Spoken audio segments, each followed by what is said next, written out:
Hello. Hey, how's it going? Hey, how's it going? This is Manveer.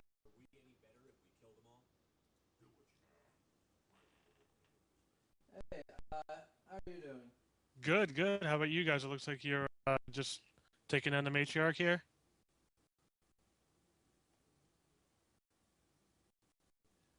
Yeah, we're taking the matriarch, and I think we're about to release the Arachnite Queen. Yep. Oh, so is that what the fans voted for releasing? What a beautiful bug.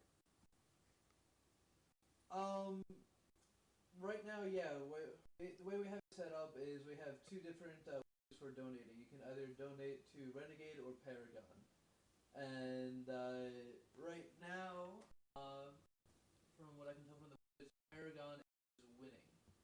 This kind of upsets me because I'm a Renegade player in my like Canon Shepherd that I personally play. So I'm very upset with your fans right now.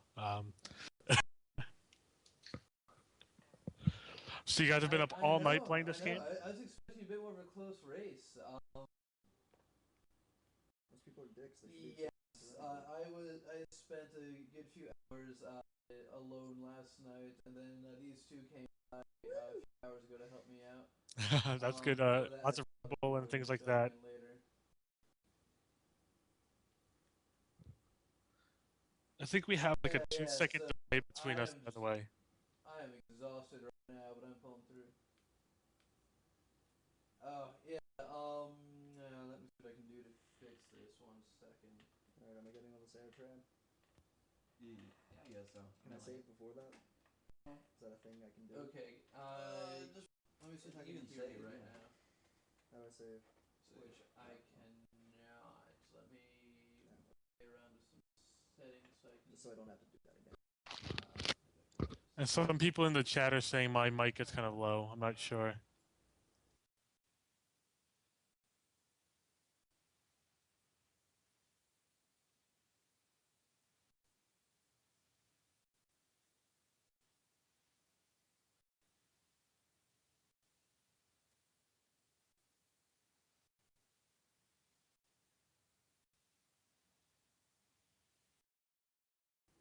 Okay. Could you say something now? Hello, can you hear me fine now? Yes, I can hear you fine now. All right, And the people in the chat hear us fine now. What am I doing? excellent. Can they? Okay. I'm enjoying all the misspellings of my name in the chat already. It's wonderful. Yes, This it's is what great. happens when you have an ethnic name. Yeah. All right. So how do you pronounce your last name? Because I'm It's pronounced forgetting it. hair. Hair. Okay. Yeah, even though it's spelled like air, it's pronounced hair. Yeah, I was not sure how to go about doing that. Yeah, no worries. Even my friends don't know usually. Okay. Cool. God, I'm coming in so echoey right now. But anyway, so yeah, you were what senior designer for Yeah. Mass Effect 3, correct? Yeah, I worked with the gameplay team on Mass Effect 3 for about the last a little over a year. I got to BioWare Montreal. I'm in the Montreal studio, so Montreal and Edmonton worked kind of in conjunction on Mass Effect 3. So we did a lot of the multiplayer in Montreal. I worked on single player, like powers, most of the time with some of the Edmonton guys.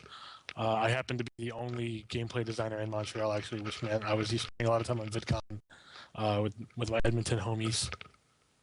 Okay, awesome. You can barely see me right now. Let me see what I can do about that. Volume. Hopefully this doesn't annoy anyone too much. So yeah, okay. So have you worked previously for Bioware, or was it just like, happy circumstance? You're the only developer in the area, so they brought you on for 3 specifically. Well, no. So, like, I used to work in Wisconsin at a company called Raven Software. I worked on a 2009 version of Wolfenstein, which nobody bought.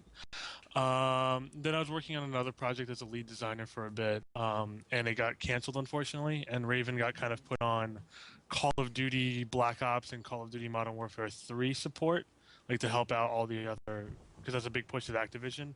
And having worked on a first-person shooter for like 4.5 years, I was kind of sick of it. So I decided, like 5 years in at that company, good time to, start looking for a new job. And I kind of didn't like living in Wisconsin. I'm a more of a big city guy, So I just started looking around, and actually I talked to Ray and Greg, who co-founded the company. I got to meet them a few like a year earlier at a conference at Dice in Vegas. Got them my information. They were hiring for the Montreal studio because the Montreal studio is kind of growing. It's pretty new for BioWare, and it was kind of a perfect fit. Mass Effect is probably my favorite current generation game, so it was an absolute perfect fit, like perfect timing. Everything worked out really well, and super excited just to be a part of the team. Okay, awesome. Let me see something real fast in the feed because that might no, that's already done. All right, never mind. Anyway, sorry, I'm just trying to mess around with settings. Yeah, no worries. How do I turn off the echo in Skype of my microphone? Someone on the feed's asking if Raven did Jedi Knight 3. I'm pretty sure there was no Jedi Knight 3. If only there Well, was. okay, actually, no, actually that would be correct. It's Jedi Knight, Jedi Academy, and Jedi Outcast were done, so I guess maybe that counts as Jedi Knight 3. I did not work on those games for the person asking. Pity. I worked on Wolfenstein and I worked on the prototype for Singularity, but only for like 3 months on that. Okay, so what was your favorite part really about working on Mass Effect 3? Like, what was the coolest thing for you doing this? For me, in my career, like I'm very, I'm very goal oriented, and I wanted to always work on Game of the Year quality products. And what I mean by that is, when you work on games that maybe are good, but they're not the highest caliber, you end up doing a lot of following. You end up looking at a lot of other games and going, well, what are they doing? And you're just trying to replicate it because you're kind of behind the ball, and that's not an interesting or great way to make games, in my opinion. And what's nice about a game like Mass Effect is there really isn't. It's a hybrid of different genres. It's a hybrid of action and RPG. It's doing story and story over 3 games that no one else is really doing. And I think that mix is kind of unique, and that makes this game a leader. Might be a leader of nobody because like no one's really like trying to do exactly what we're doing, but it's interesting, and obviously fans love the game. So doing a game that didn't feel derivative or like it was a copycat, feeling that like we were really pushing boundaries and that we could kind of and that it was our own IP, intellectual property. So like we don't have to go back to a licensor and go like, well, is this okay to do? Because I've worked with licensors before, and it's difficult. They'll go, well, we don't want you to have gadgets in your game, or we don't want your game to be mature. It should be teen because we want to hit a broader audience. And you're like, no, game should be mature. So you have those arguments. So really, just being in control like that, and when I say in control, I mean I'm not the one in control. I still just do what I'm told to do. But the franchise is there. So I know that, hey, Casey is the executive producer or Preston is the lead designer. If there's an issue that I disagree with, I can go up to those guys directly and say, hey, I disagree with this, and I think we should change it. And they'll listen. They might not act on it. They might not agree, but they'll listen, and that matters so much.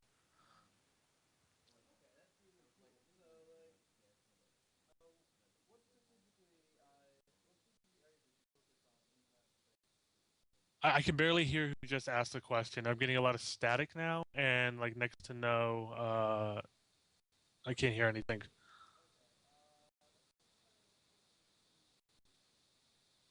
It was better when I was talking like a minute ago. All of a sudden, it's All back. right, can you hear me better right now? Yeah, that's better. Okay, I think we're just gonna have to stick with this functionality then. It's gonna be hard to hear me, but for the people in the stream, but this is what I got for now. So I was saying, what specifically did you work on in Mass Effect? Like, what specific area were you designing? Sure. So I actually had a interesting so when I started the company, I started as a senior level designer. But the thing is, I've never really done level design before, and that was really the position they had open, and I was willing to take a chance.